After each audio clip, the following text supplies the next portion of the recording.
بخش 3 بیمارستان مسیح دانشوری محل بستری بیماران مثبت کرونا هستیم. خانم آنتوتن همکار ما سرپرستار این بخشه. ایشون عروسیش فردا بود، به خاطر بحث اپیدمی کرونا عروسیشو به تعویق انداختن اردیبهشت. حرکت قابل تقدیره و انتظار داریم که همه همین کار رو انجام بدن و ان شاءالله تا بتونیم از این اپیدمی رد بشیم. دوستای عزیز سلام، شبتون بخیر. اینجا بیمارستان کامکار سانتر عفونی، کلی به یاره کرونا داریم. اینم همکاران هست.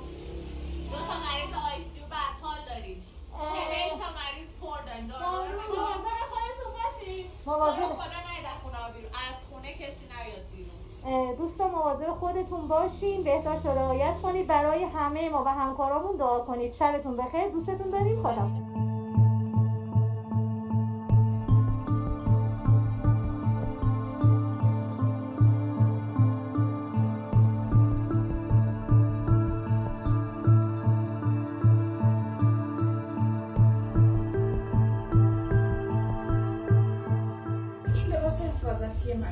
این که برای خانم‌ها خیلی چیزه. برای خانم‌ها به کنار، شما این بالاترش رو نگاه کنید با این زیکش تنم نمیره. عجب. میدونید من الان واقعا گریم گرفته. من اینجا دارم به عنوان یه پزشک طبیعی دارم کار میکنم، ولی این شرایط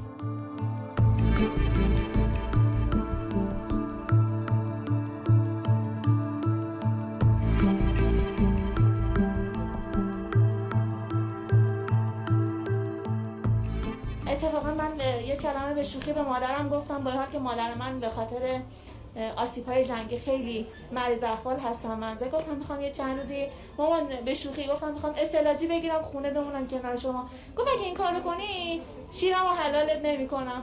گفتم چرا آخه؟ گفت الان جبهه ایران شده بیمارستان ها، اگر جبهتو ترک کنی میشه یه سرباز فراری و من سرباز فراری تو خونه راه نمیدم.